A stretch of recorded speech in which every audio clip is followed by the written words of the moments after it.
Consequence, consequence 2. What the heck's the difference?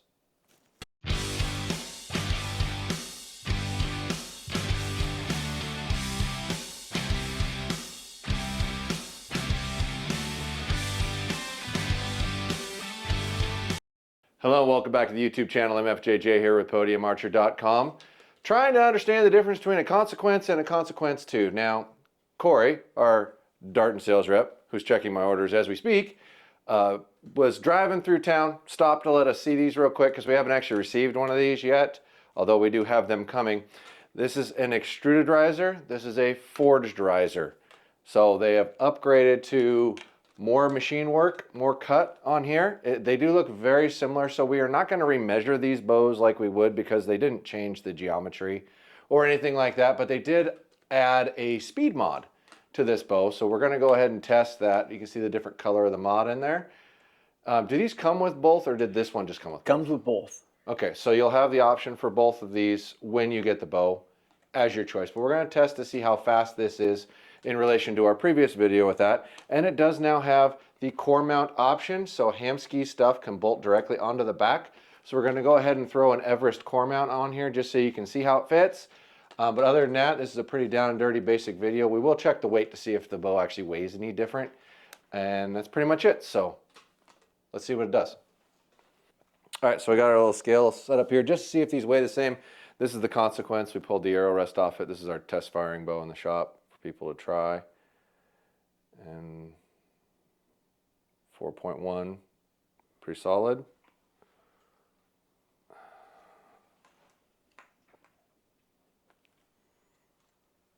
Make sure we're not touching anything. 4.0. So that might actually be a touch lighter, because this was flickering between 1 and 2, and that's pretty solid on O. So this bow probably is a touch lighter. And it looked like it, and it kind of feels like it with the cuts out of it. I mean, it looks a little skinnier through the throats. There's more radius and side cuts. It kind of looks like there's a little less metal in here, so that doesn't surprise me. Let's see how that core mount fit sets on here. This is just Everest. It's actually a really nice rest from Hamskea. They're about 200 bucks. It's not the cheapest thing in the world. There are more expensive rests out there, though. It seems like it's hard to believe we'd be saying that $200 is middle of the road for an arrow rest, but anymore it kind of seems that way.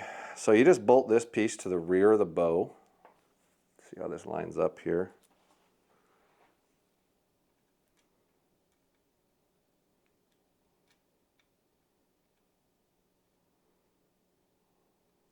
Get it started with your fingers.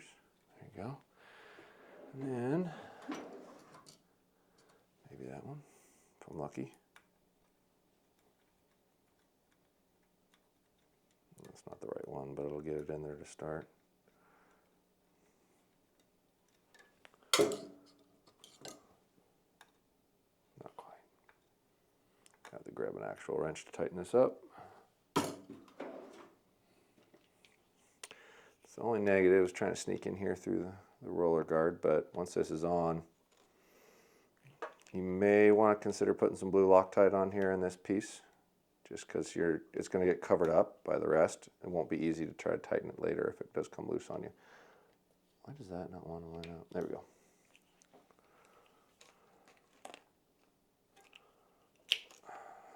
There you go.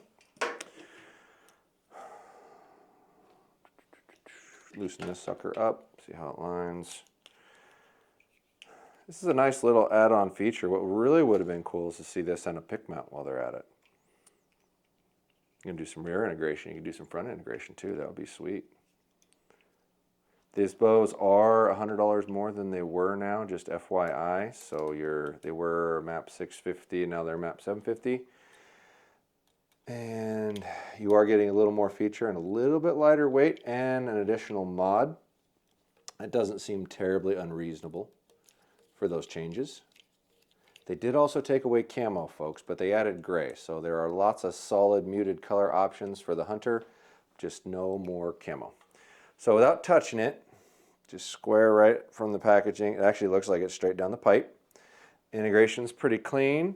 Any low mount quiver should clear. Anything here you might touch here, but outside of that it should work up. We're just going to tie this on here real quick, nothing fancy, and then run it through the chronograph and see how fast it is. This is only a 60-pound bow, but we do have 300 grain arrows to put through it, so it should be a good comparable weight option to what we tested originally this year when the Consequence first came out. All right, so like I said, this is a very basic video. We're not getting elaborate into this because this is the same bow as made before. We're simply going to test the speed of the speed mods. This is a 60-pound bow with a 300 grain arrow. We put the Hamsky Everest on because they had a core mount, and that seemed like the logical thing to try. Let's see how it goes through the chrony.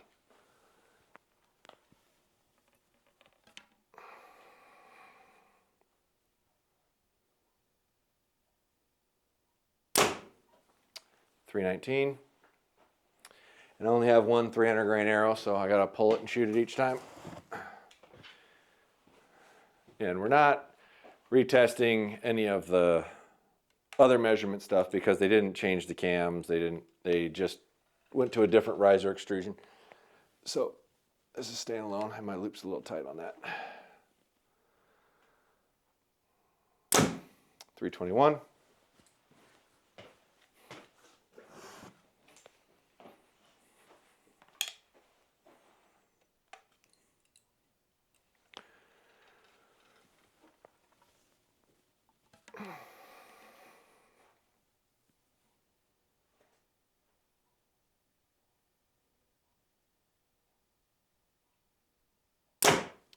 .321. So I don't remember the exact speeds we tested it at before, but that is faster, and it doesn't feel harder at all. That module feels really smooth, to be honest. So now, granted, at 60 pounds, I can't compare it at 70, but it definitely doesn't feel harder to me. So if you were purchasing this bow, I'd probably test out that module unless it hurt you or made you uncomfortable. But all in all, the bow feels basically exactly the same. Is a tiny bit lighter, takes the core mount, and is $100 more. So comment down below on what you think of this bow and other bows like it. We have sold a ton of these online because we are allowed to sell them online. So head on over to podiumarcher.com for all those archery needs. Coupon code MFJJ to save you a little money. Thanks for watching.